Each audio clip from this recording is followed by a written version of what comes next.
En 1989 ingresa en la Facultad de Bellas Artes de la Universidad Nacional de La Plata. Su vínculo con el vitral comenzó en 1998, cuando tuvo la oportunidad de incorporarse al equipo de trabajo que realizó los vitrales de la Catedral de La Plata. Años después abrió su propio taller, desde donde realiza importantes obras de vitrales y restauraciones de carácter patrimonial, en diversas parroquias del país.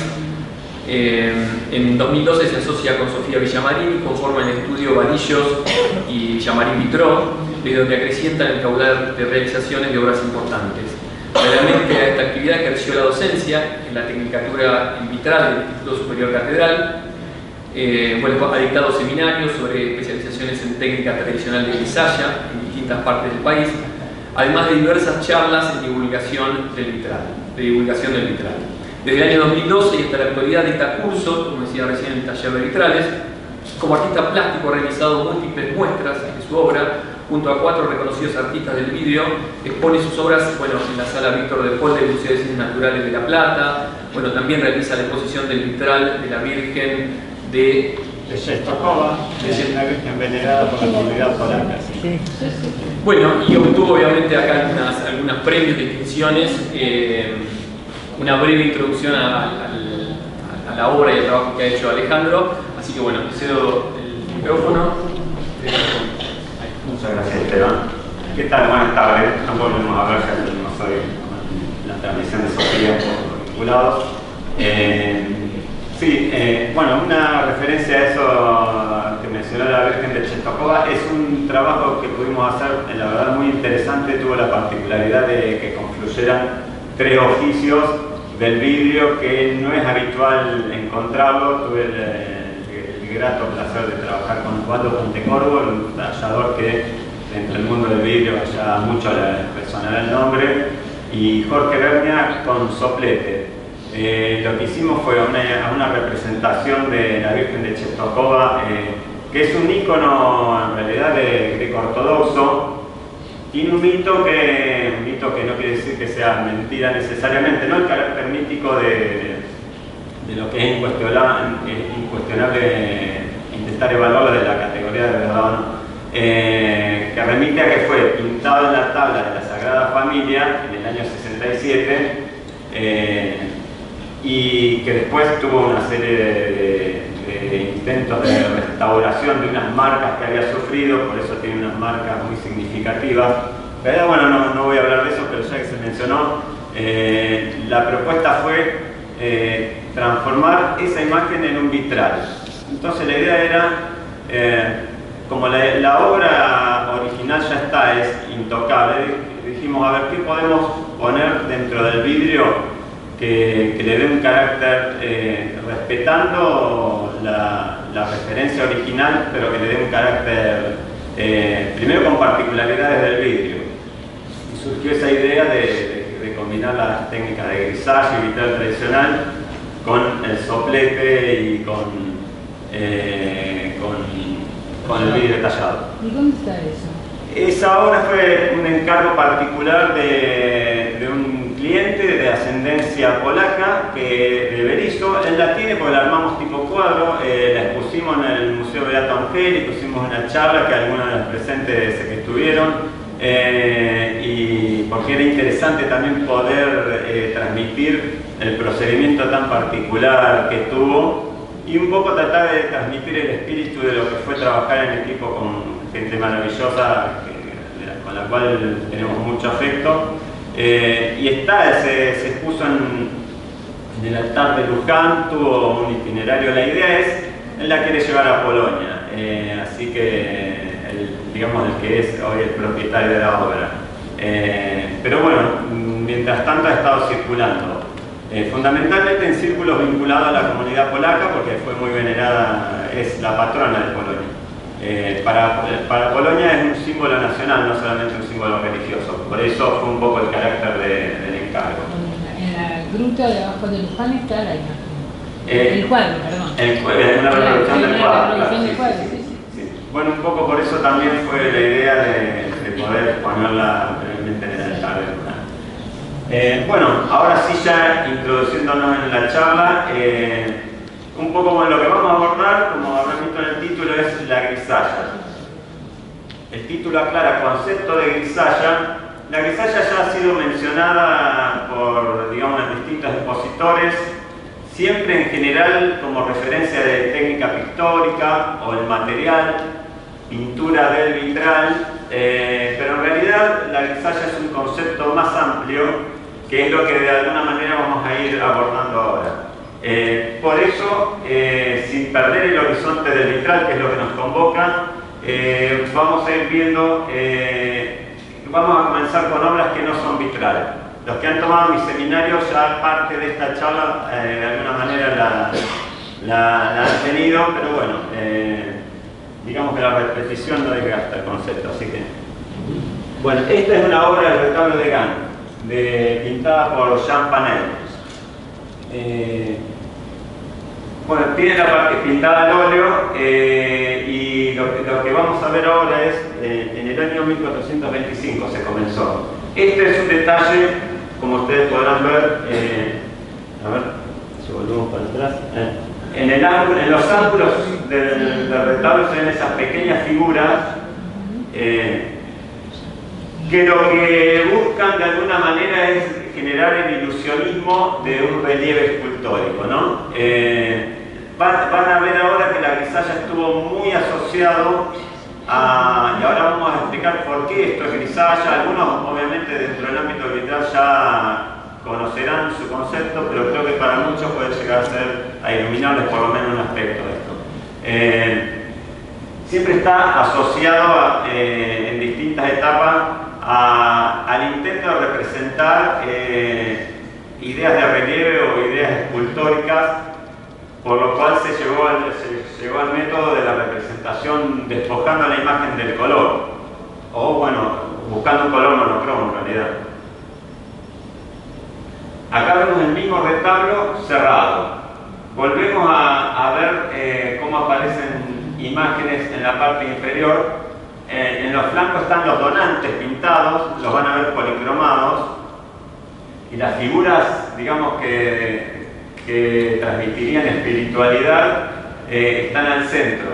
Digo, ¿por qué esta diferencia en color? Lo que es lo más terrenal, los que encargaron, y digamos, despojado de color, las figuras que representarían la parte más espiritual.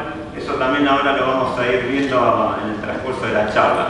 Pero lo que sí quiero destacar es como el intento nuevamente ilusionista de representar un conjunto escultórico despojado de color que está más acentuado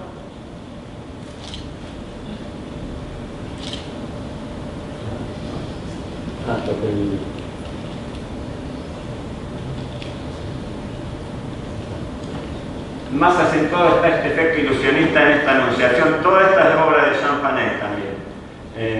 Jean Panel entra como pintor oficial de la corte, digamos, de los Valois, de Borgoña, el ducado de Borgoña.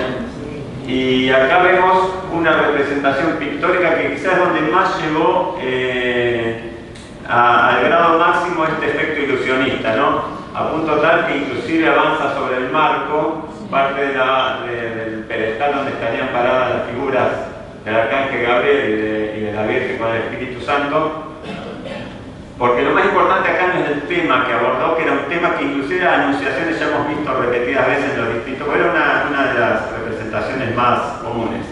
El tema era, esta obra trascendió por el carácter ilusionista, el efecto que logró. ¿Y por qué se buscaba un poco eso a los pintores, ¿no? Porque eso se inscribe en una disputa que de alguna manera se dio entre la pintura y la escultura que se llamó parangón, que era, establecer qué arte era superior al otro. Y de esta manera era como que la pintura decía, el pintor puede hacer lo que hace un escultor, y de esta manera se intentaba dejar zanjada la diferencia a favor de la pintura.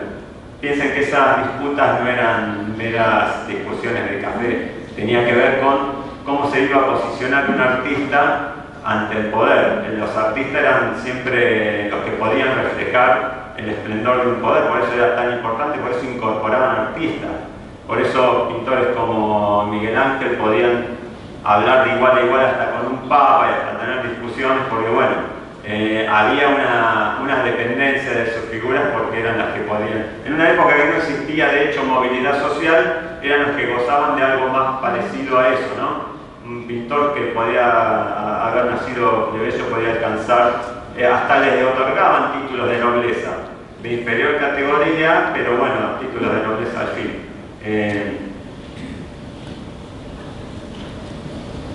Esta es una Santa Bárbara de Jean Panay también, y que es un cuadro inconcluso, pero que fue rescatado como si fuese obra terminada, fue muy valorada en la época, porque en esa época, estamos hablando mediados de 1400, se habían popularizado mucho las representaciones de lo que se llama en grisalla.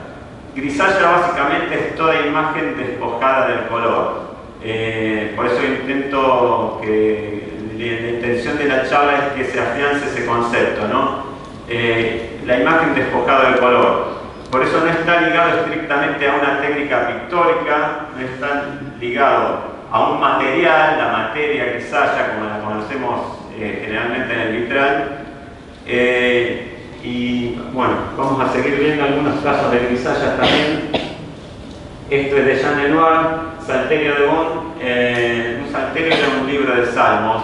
También eran objetos, digamos, muy preciados en la realeza. Tanto el salterio, que hay una vista general con una muy buena definición, pero ahora vamos a ver las imágenes centrales. Algo aprieto acá que siempre...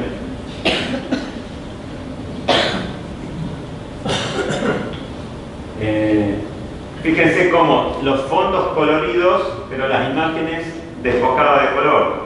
Esto era intencional, eran justamente para encuadrar dentro de representaciones de grisalla, porque eran particularmente encargadas con ese carácter. Por eso esa Santa Bárbara inacabada, que inicialmente la idea era que tuviese color, quedó así inconclusa y como obra terminada. Esta es una Biblia moraliza de Jean Baldoff. Ahí se ve la representación también más definida.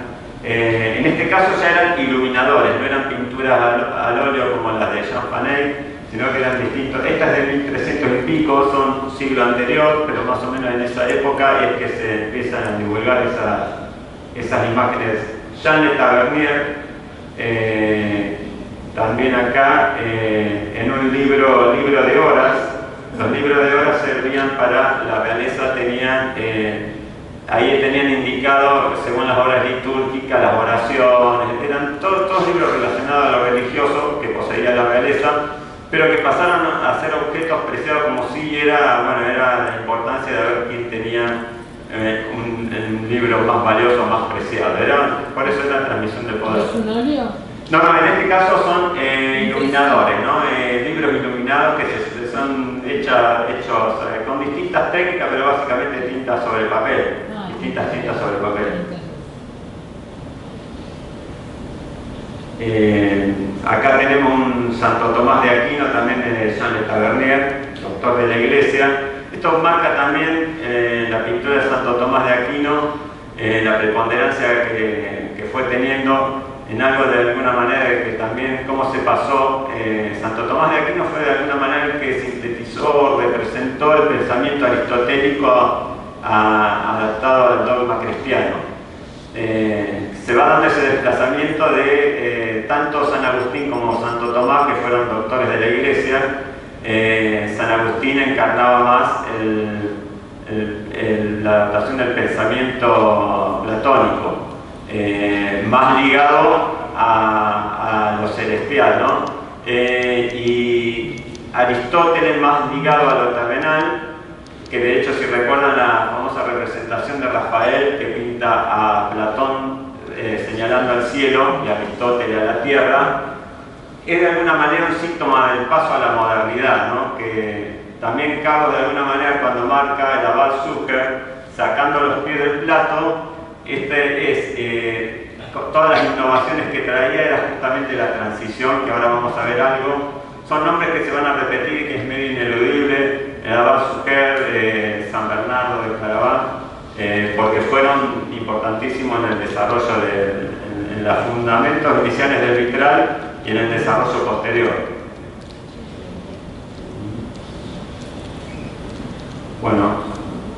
Esta es otra iluminación de Tavernier. Acá vemos ya otra técnica, Andrea del Sarto. Esto es un fresco, pero que también lo que intenta acá representar es la idea de un relieve. Volvemos otra vez a esta referencia de intentar representar por medio de una grisalla la sensación de un relieve, de una escultura, de algo en 3 dimensiones. Digamos que el valor, los claroscuros siempre son los que nos da idea de volumen y el color siempre tiende a aplanar. Digamos que cuando se quiere combinar las dos cosas es justamente buscar un equilibrio entre valor y color para no perder la idea de relieve. Acá se ve una vista panorámica del claustro de Descalza, que es donde está la obra de Andrea del Sarto, en Florencia. Todas estas fueron distintas maneras de técnicas de pintura, de representación, que todas encuadran bajo el concepto de grisalla, ¿no? Porque la grisalla es básicamente eso, la imagen despojada del color.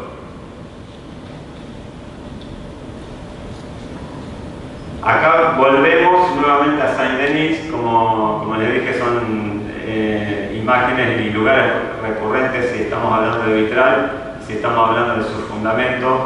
Ya también Carlos nos estuvo mostrando algunas imágenes de Saint-Denis y no es casual que se vuelva ahí porque se considera como la primera catedral gótica, ¿no?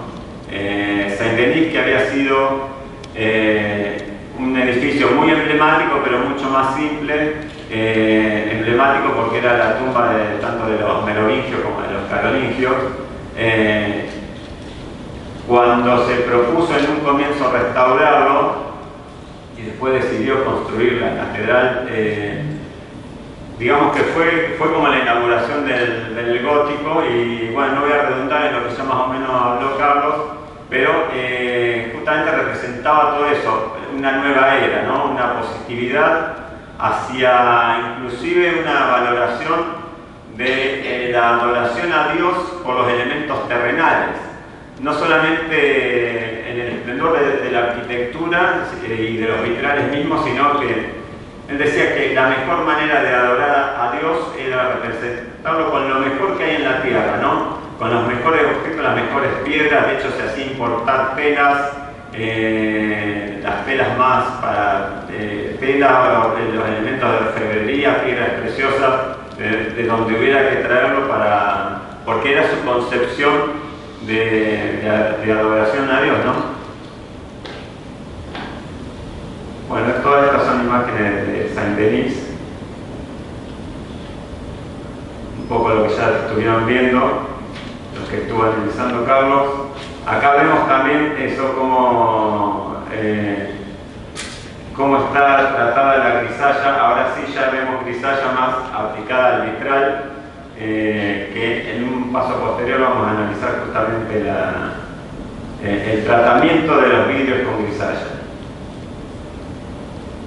El árbol de la vida, el Céfiro, imágenes que surge nuevamente representado. Esto de que alguien se haga representar él mismo en los vitral también nos empieza a dar la emergencia de un concepto como el de individuo, que no era un concepto que estuviese tan afianzado, es un concepto que también empieza a afianzarse con la modernidad, ¿no? Esta especie de retrato que se hace hacer de él mismo en los vitrales.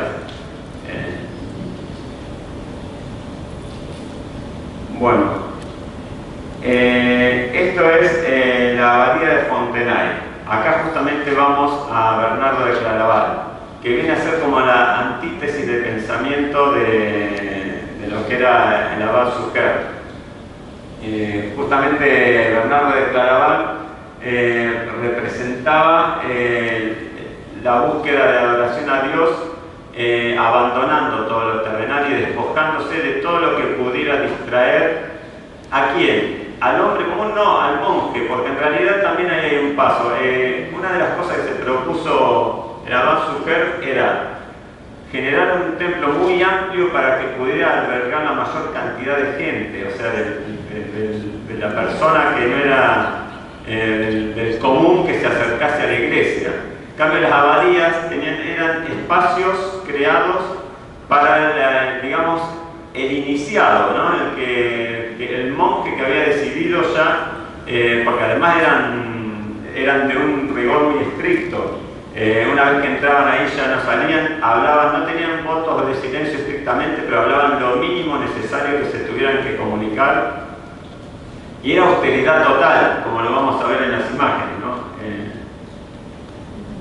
Despojado de imágenes.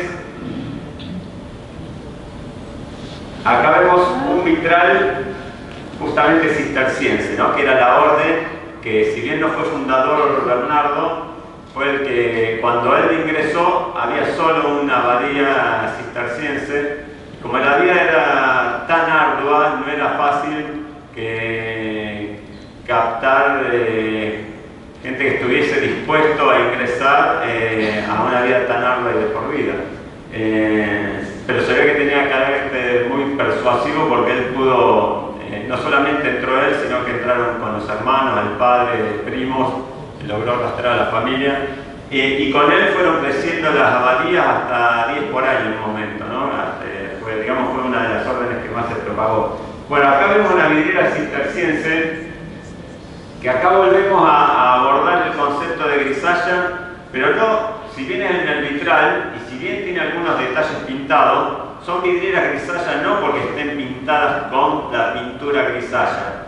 Se les llaman justamente vidrieras grisalla porque dentro de este planteo de despojamiento, de justamente suprimir cualquier forma de imaginería que pudiera distraer o el culto idolátrico, ¿no? Por eso, a diferencia de la posesión de Zucker, que se hizo representar a él mismo en un vitral, acá ni siquiera era la figura de un santo, nadie era representable, porque eso era una distracción al fin último, que era la conexión directa con Dios. Por eso, digamos, de todas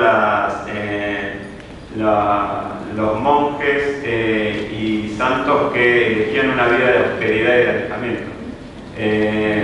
Y bueno, y generan estas piezas que para mí particularmente son bellísimas, sí con referencia de ornamentos vegetales, pero no con representaciones.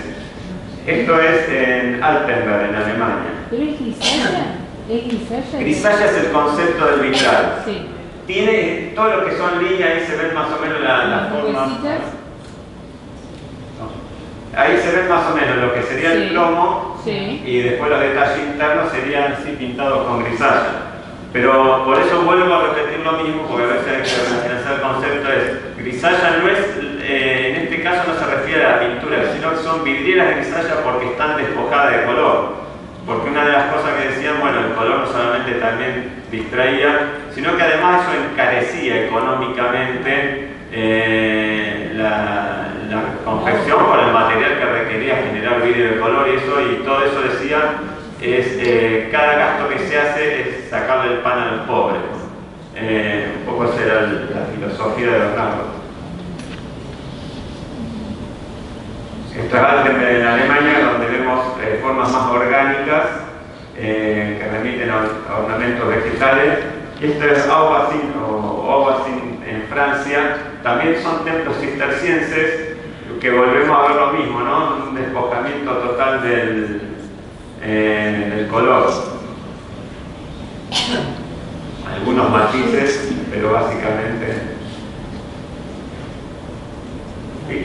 Fíjense también el tratamiento de grisalla, que es casi común ensuciar el vidrio. Por eso después no había nada que buscase generar idea de volumen o un tipo de pintura muy delicada, sino que era... Bueno, esto es Santa Creus, la Catedral de Tarragona. Esto es gentileza de Fernando Cortés Pizano, que acá también pueden ver un poco la ficha de relevamiento de la restauración, donde está la vidriera, y hablado el plano donde va teniendo indicado los distintos vidrios quebrados, vidrios faltantes, la codificación, ¿no? Pero podemos ver también el estilo de los vitrales geométricos, con esos entrelazados.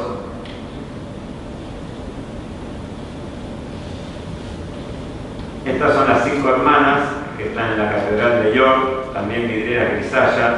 Vamos a ver alguna presencia de color en estos vitrales, pero el predominante es el vidrio incoloro, con tonalidades a veces grisáceas, verdosas, pero bajo el concepto de despojamiento de color.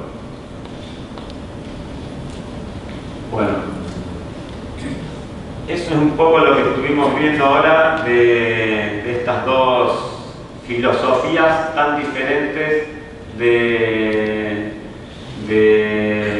pensamiento y de sentimientos, ¿no? Por todo lo que implicaba lo religioso, que a mí también lo que me interesa analizar como reflexión de eso es cómo de una cosmogonía, de una cosmovisión, o sea, de una ética determinada, se termina generando una estética, ¿no? Yo considero, no todos los autores a lo largo de la filosofía han hecho ese paralelismo, pero yo considero que toda estética en realidad es la forma emergente o visible de una ética.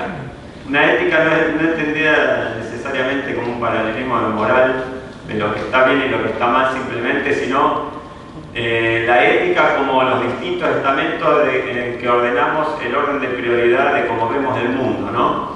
Y eso siempre va a derivar de alguna manera en una estética. La estética va a ser lo formal, como se nos va a presentar, digamos, a la vista, y no son planos separados, como por ejemplo plantearon algunos filósofos como Kierkegaard, que decían, bueno, que lo estético era un escape justamente a los condicionamientos, a la ética que dominaba el mundo. Bueno, yo les voy a leer ahora vamos a pasar al segundo bloque, donde lo que voy a intentar hacer es algunas reflexiones no concluyentes, sí que me parece que pueden servir como estímulo para repensar algunas cuestiones de la grisalla, y les voy a leer la cita, a ver si puedo. Este es un autor, es un filósofo coreano, Byung-Chul Han, que si bien es coreano de nacimiento, bueno, está formado en la tradición del pensamiento occidental, ¿no? De la filosofía occidental, fue formado en las universidades de Alemania. Y que bueno, les voy a comenzar a leer y vamos a hacer algunas reflexiones acerca de... No habla estrictamente del vitral, no habla estrictamente de la grisalla, pero en el momento en que lo leí, fue como inmediato establecer paralelismos entre lo que escribía y ciertas cualidades del vidrio y, digamos, por antagonismo de ciertas cualidades de la grisalla. ¿Quién es el autor? Byung-Chul Han. Sí, es un filósofo hoy bastante renombrado. Byung-Chul Han.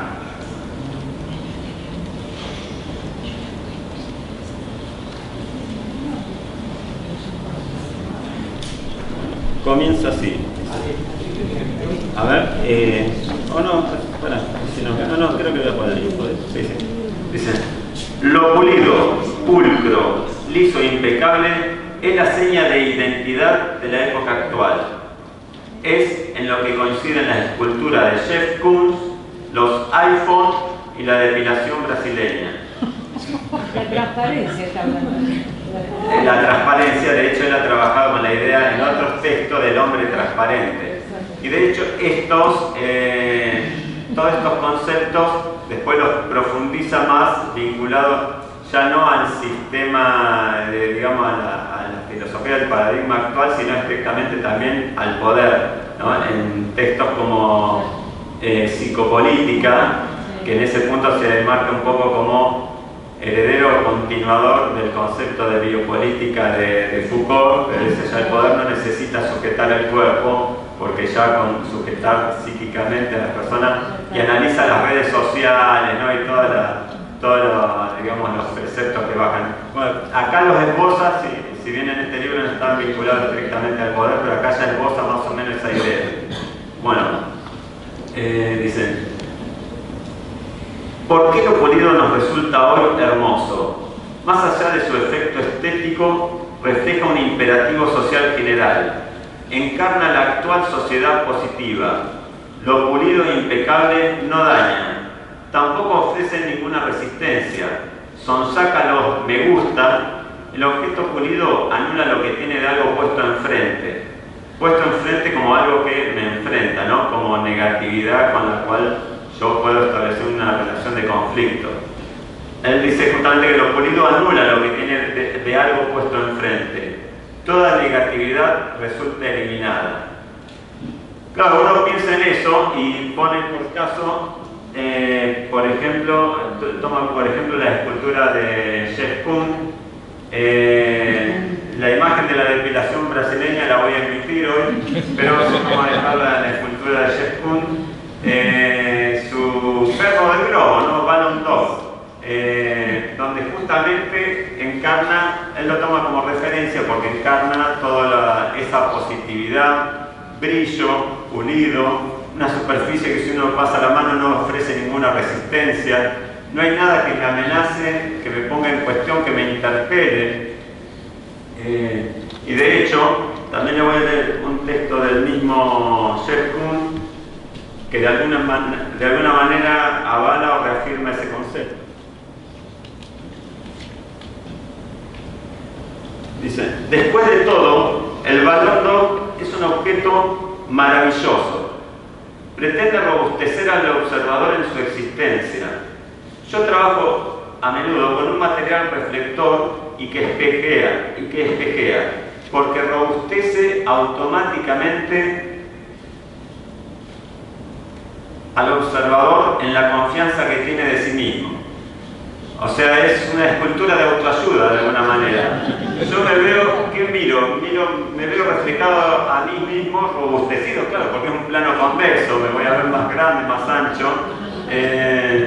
O sea, adentro no hay nada que ver, no hay nada que analizar, que interpretar. Fíjense que ese ego ya es, miro una obra para verme a mí, o sea, ya ni siquiera es para ver qué me ofrece el autor, qué mirada, lo que hablaba de alguna manera también Carlos Kerr, esa parte de lo oscuro, lo velado, lo misterioso, que también lo vamos a ir abordando. Está suprimida toda esa dimensión del arte, ¿no?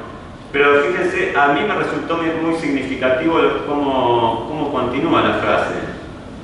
Porque dice, en una habitación oscura, desde luego que eso no sirve de nada. Una verdad de perogrullo. Pero cómo lo oscuro se va a colar igual aún cuando lo queremos suprimir. Porque aquí, claro, es el temor, ¿viste? Está bien, me pueden apagar la luz y mi escultura desapareció. Bueno, cómo lo oscuro va a aparecer igual, por algún lado se va a colar, ¿no? Dice, pero cuando uno está directamente delante del objeto, se refleja en él y se asegura de sí mismo. Vuelve a redundar en la misma idea. En otra cita, de hecho, menciona que lo que a él le interesa de su obra es arrancarle al espectador un wow, así, nada, algo, la espectacularidad por sobre buscar despertar o conectarse con algún aspecto de la subjetividad, de la sensibilidad. No, es el show, la idea del show, que cuando lo veo me despierta el wow, que me sorprenda en ese sentido. Más en la emoción, hay una apología de la emoción, que es un sentimiento, digamos, en los discursos actuales también se instala mucho esta idea de emoción. Hemos visto de hecho carteles refiriéndose a la República de los Niños, por ejemplo, como parque de emoción. Una emoción puede ser una emoción violenta, no sé, es una emoción, es algo inmediato, no es algo que sea producto de una reflexión, de algo que, ni siquiera un sentimiento, un afecto es algo que, transitamos un tiempo hasta establecer un afecto con alguien. No, la emoción es lo espontáneo. Bueno, y esto necesariamente a mí me llevó a reflexionar cuando lo leí. Todas esas cualidades de la escultura de Jeff Koons comparten muchas cosas con el vidrio, ¿no? El brillo, lo pulido,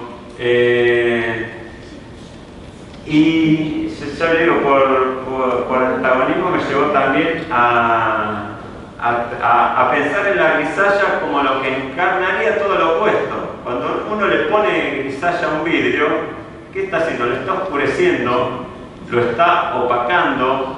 A veces hasta parece, cuando uno ve baja de un vitral para una restauración, lo pone sobre la mesa y no está el trasluz, hasta parece como sucia la grisalla.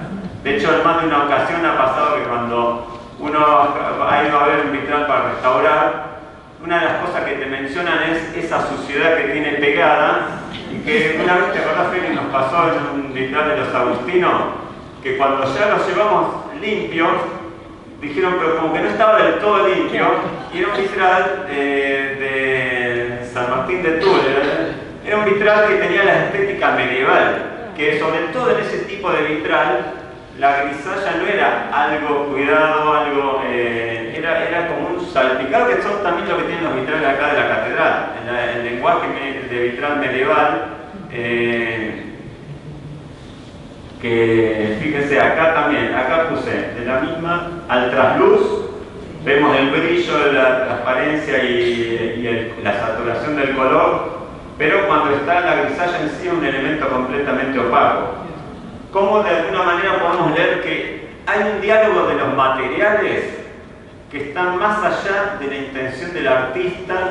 Más allá, digo, no es que cuando uno pinta en grisalla está pensando voy a ensuciar el vidrio, voy a cargarlo de negatividad porque le voy a atenuar el paso de luz, pero ese diálogo necesariamente está, digo, hay un momento en que surgen las estéticas, y quizás en esta época, si no existiese ya con anterioridad, difícilmente surgiese hoy un arte, a ver, por lo menos desde el discurso establecido. Siempre hay múltiples discursos.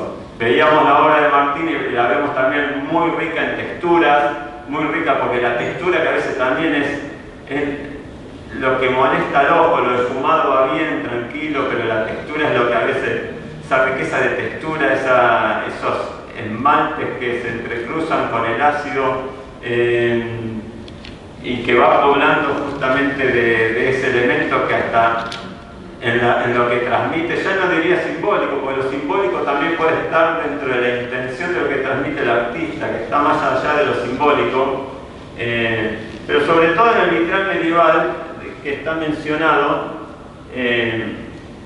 fíjense que no es una grisalla delicada, no es una grisalla que uno vea, y les voy a leer acá también otro texto en otro libro, de Yves de la Porte, Esteban, que Yves de la Porte es un canónigo que de Chartres que estuvo a cargo de todo el patrimonio y la obra de la Catedral de Chartres, y que acá tienen documentos que alguna vez estuvimos intercambiando. Lo tiene ahí, mira, Esteban.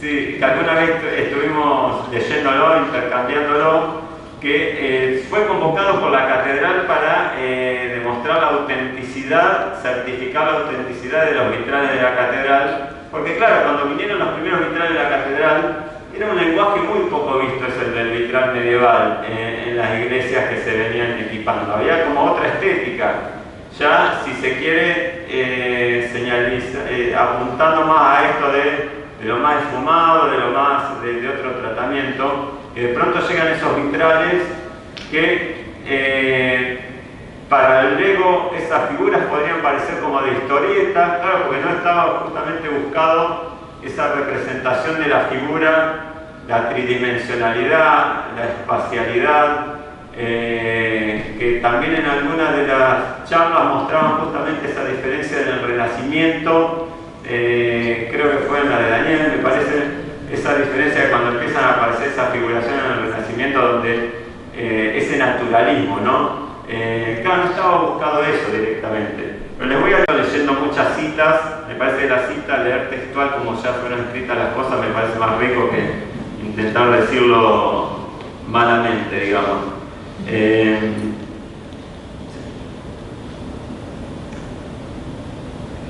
Una composición ejecutada solamente con vidrios recortados sería apenas inteligible. Todo vitral requiere un trabajo con pincel. No se trata evidentemente de aplicar, como en la pintura, colores sobre una superficie incolora. Hemos visto que el color penetra el vidrio en su masa, pero sí de afirmar el dibujo por medio de la grisalla. Bueno, esto todavía no es donde quiero llegar, pero aquí sí ya también nos da una idea, porque nosotros decimos, la grisalla es una imagen despojada de color, pero cuando vemos los vitrales, si hay algo que no vemos es despojado de color. Pero bueno, en esta parte analítica que tiene el vitral, que el color está dado por un lado en la masa del vidrio, entonces yo con la pintura que estoy haciendo, justamente lo que no tiene color, doy valor. Por eso, cuando ahora vemos tanto, por eso yo siempre les digo a mis alumnas, hay que tener cuidado con las grisallas de color, que sería un oxímoron, concretamente una contradicción, decir grisalla de color. Está bien, existen y las usamos, pero tiene su límite para dar color, porque al no ser cristalinas, cuando vos las empezás a depositar en gruesas capas, más que ir alcanzando saturación de color, llega un punto en que empezás a oscurecer, porque cada cosa que voy a interponer entre la fuente de luz y el ojo, sea del color que sea, yo con grisalla blanca oscurezco también, porque estoy interponiendo materia entre la fuente de luz y el ojo. Y acá de alguna manera menciona eso, pero también menciona, dice, es con la ayuda de la grisalla que el artista concluye su composición. Se vale de ella, por ejemplo, para dibujar los rasgos de un rostro, para señalar en él los cabellos, la barba. Mediante la grisalla indica los pliegues de una vestimenta, las puntas de las piedras, de un monumento. Se la aplica sobre el vidrio con trazos más o menos amplios, más o menos opacos. A veces en leves veladuras que producen un modelado rudimentario, sin nada del efecto relamido que se encuentra en un trabajo alefumino. Fíjense que ya está expresado en que hay una búsqueda que no tiene que ver con la del esfumado, de estos valores del discurso de la positividad, de lo que no me daña, de lo que no molesta. Hay en esas texturas generadas en la aplicación de la grisalla algo que está intencionadamente buscado, o sea, parte de una estética donde eso no era algo que molestaba, sino que inclusive enriquecía la obra, porque después dice, bien seca la grisalla no se adhiere fuertemente al vidrio, hay que fijarla con la cocción, colocada sobre planchas de hierro recubiertas de una fina capa de cal o de cenizas. Las piezas se meten al horno y se llevan a una temperatura bastante elevada para que el vidrio se reblandezca. La grisalla se incorpora al vidrio y después del enfriamiento se vuelve indeleble. Y después aclara, la operación tiene a veces ciertas influencias sobre el mismo vidrio. Puede torcerse y absorber humo. Parcelas de cenizas o de cal pueden incrustársele. Todo lo que influye a menudo de modo feliz sobre su aspecto.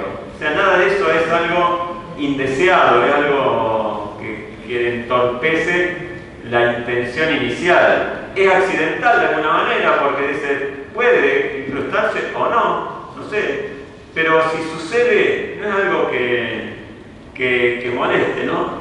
Dice, en fin, ciertas tonalidades se modifican con la cocción. No vemos acabados delicados, fíjense, no es una aplicación al esfumino, como dice, están cargadas de texturas. Esos son marcas que están previamente en el foro del vidrio y que después al pasar la grisalla quedan sobre la figura. Bueno.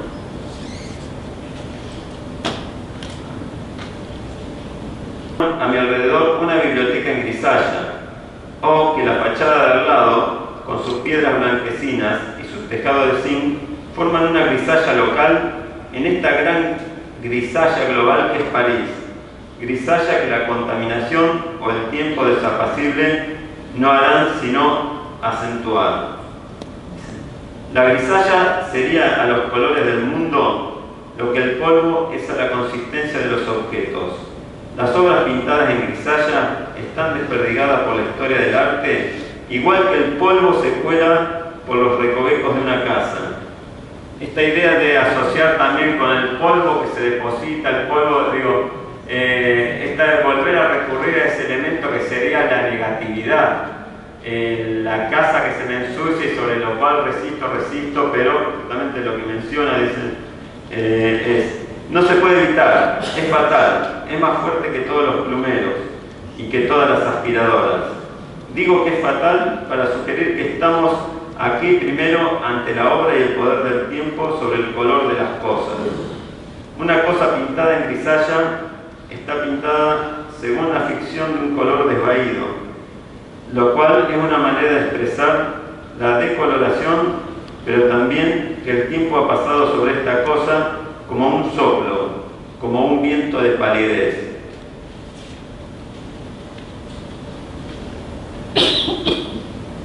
La grisalla, colorido de las cosas o de los seres que con el tiempo pierden sus colores. Es tiempo que ha pasado, que ha soplado como un viento y que a su paso ha pulverizado, y aclara en el doble sentido del verbo, pulverizado, ¿no? Como depositar polvo o destruir el color de las cosas. Me pareció interesante porque nos da también esa mirada sobre la grisalla, y ahí sí volviendo a la materia que trabajamos en el vitral, y que vuelvo a repetirlo, que no tiene nada que ver con la intención, pero que se transmite, que genera sensación, y que es donde también yo lo digo porque a mí me interesa cuando en mi pintura, en mi obra plástica personal, ese aspecto de lo que transmite la materialidad. Por algo elegimos un material, y si trabajamos en vidrio, elegimos el vidrio, y sabemos que hacer algo en vidrio no es lo mismo que hacerlo en otro material, que aunque agarremos una pintura, muchas veces lo hablamos con las alumnas,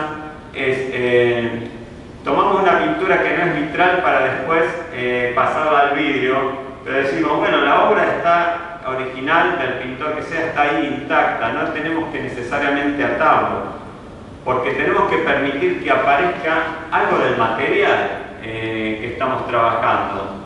No es reproducir algo más allá del material, sino tomaríamos una tela o el mismo material, el mismo soporte que utilizó el artista en su origen, y simplemente haríamos una reproducción lo más bien posible, incluyendo los soportes, incluyendo los procedimientos.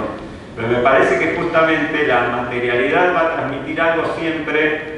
Digo, para mí la expresión de una pintura está dada más por lo que va a transmitir los propios elementos plásticos, determinada juxtaposición de colores, determinada textura, determinado juego, obviamente que tiene que ver lo compositivo, obviamente que tiene que ver lo simbólico con lo que yo cargue la obra. Pero me parece que ahí va a estar. También leí un concepto que me parece que esclarece eso de Roland Barthes, que él toma la idea de punctum, analizándolo en la fotografía. Y que me pareció que hablaba de estas cosas, ¿no? Él lo voy a leer primero y después vamos a reflexionar un poquito de eso.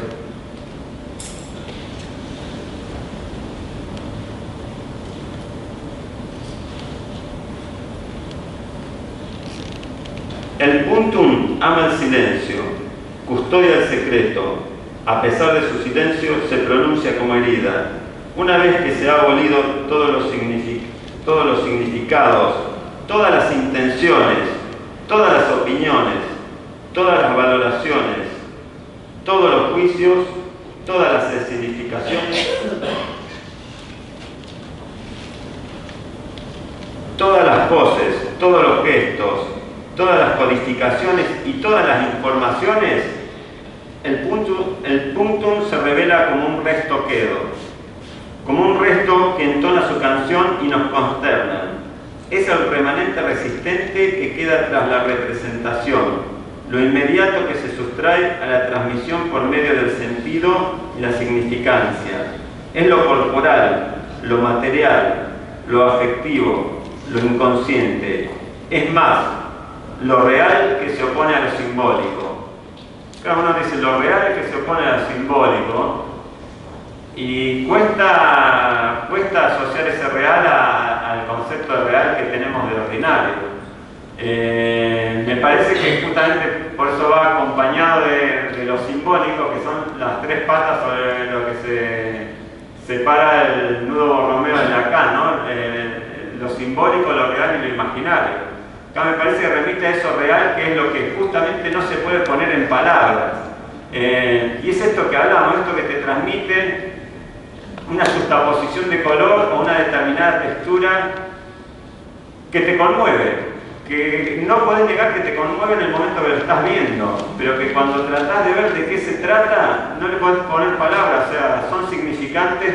Por eso a mí también dentro del arte me interesa más el aspecto cuando miro una obra, el significante al cual no le accedo necesariamente al significado. Ya cuando un autor me puede explicar demasiado bien con palabras lo que quiso decir, ya está muy en un plano consciente, ya me parece que es más fácil caer en el discurso políticamente correcto de lo que quiero decir, una manipulación del discurso. En cambio, cuando me llega lo que justamente no se tiene control, lo que se va colando más desde el inconsciente, es donde más podemos llegar a exponernos en nuestra pura interioridad, y ahí creo que es donde empieza el arte como expresión, lo que yo considero el arte, ¿no? La posibilidad de transmitir algo que tampoco sé qué le va a transmitir, porque el espectador nunca es sujeto pasivo, por lo tanto va a terminar desarrollando su obra a partir de lo que le lleguen de esos.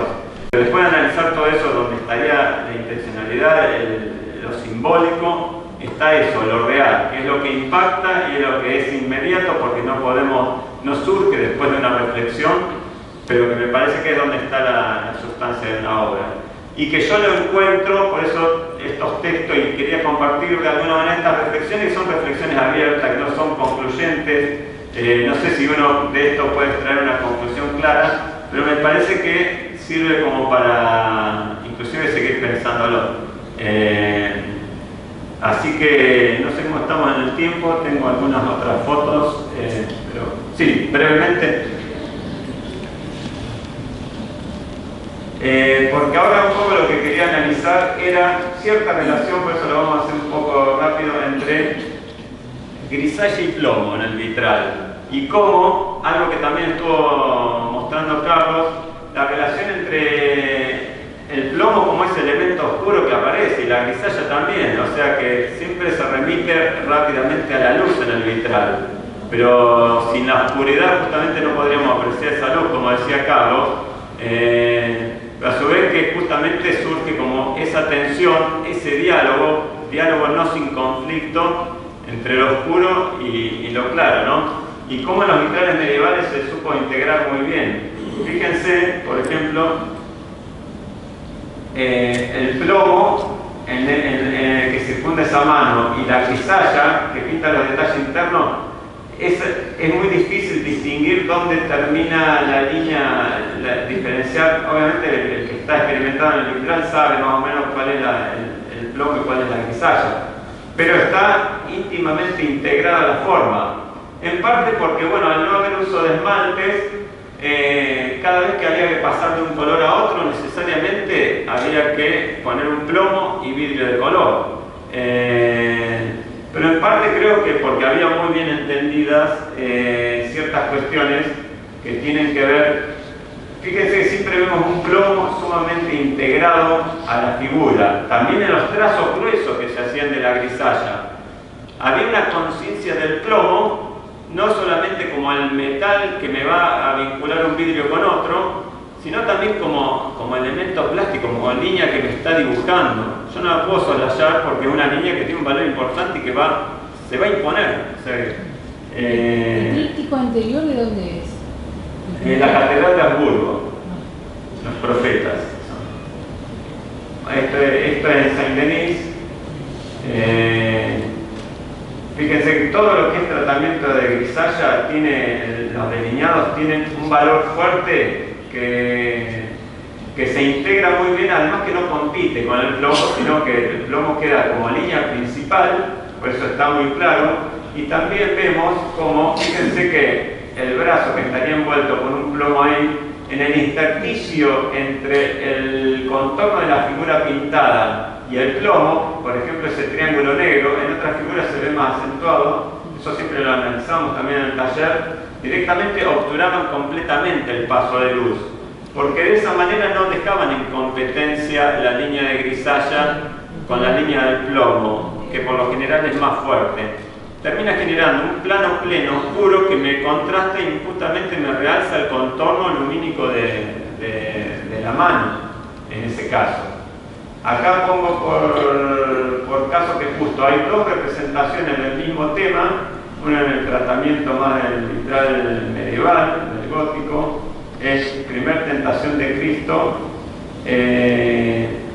y fíjense la diferencia en esta figura ya con un planteo más renacentista. Primero, bueno, la tridimensionalidad del espacio, los cánones un poco de representación renacentista, pero acá se empieza a perder un poco esa noción de la importancia del plomo, porque fíjense cómo esta pieza queda como descolgada y hay un montón de detalles pintados, pero que quedan sumamente débil al lado de, fíjense que la figura que hasta acá viene recortada con un valor de línea, sí, en esta parte se debilita y se funde más al fondo que a la propia figura. Sí, bueno, eso en el Renacimiento empieza a verse, claro, empieza a aparecer el amarillo de plata, la utilización de esmalte con más abundancia, pero muchas veces fue en detrimento de esas cuestiones de impacto visual, lo mismo que acá. Es como que se terminan desdibujando, fíjense, todo esto, esta misma figura, y después se les llevaba esas pinturas que no necesariamente habían sido pensadas desde el vitral, a plasmarlas en vitral. Entonces ya donde se produjo ese desdoblamiento empezó a haber también estos problemas. Yo lo que más destaco es la fuerza del plomo contra la debilidad de la línea de grisalla cuando no está entendida justamente y está tomado el plomo simplemente como el metal que me va a unir los vidrios, como un elemento meramente estructural. Lo mismo que acá, son piezas que se escinden del resto de las figuras o se desdibujan. Esta cabeza también se debilita comparado al resto del cuerpo.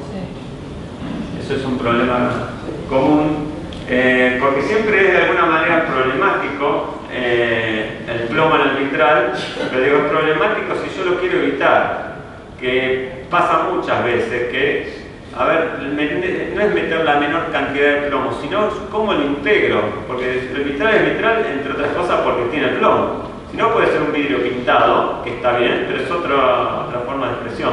Pero el vitral necesariamente tiene que poder incorporarlo. Fíjense acá, cambia, los entendidos se dan cuenta rápidamente, acá cambia de paño. Este es un paño, este otro, esta es la estructura de la carpintería. Y fíjense, la aureola en este caso es un vidrio que está rodeado de plomo. Sí. Y arriba, la continuidad del mismo elemento queda como desdibujado, o sea, perdió continuidad porque está bien, quizás cuando lo pintó tenía el mismo valor de línea en la grisalla, pero al secundarlo por el plomo no estuvo debidamente eso en cuenta. Y lo mismo acá, que vemos el parante como acá viene flanqueado por plomo y acá ya termina tanto de este lado como de este termina libre. Bueno, eso fue un poco lo que quería reflexionar junto con ustedes acerca de la grisalla, teniendo en cuenta que como concepto básico la idea es esta que comenzamos diciendo, sobre todo para los que hacen vitral, que me imagino que son la mayoría de los que están acá, si no la totalidad, al momento de pintar grisalla, que la grisalla básicamente es valor, o sea, no me está definiendo detalles de color, que si le voy a usar grisalla de colores tengo que usarlo con la precaución de que cuando voy aumentando la carga me va a ir oscureciendo el vidrio. Me parece que es atendible ese factor. Bueno, eso ha sido un poco lo que he querido presentarles.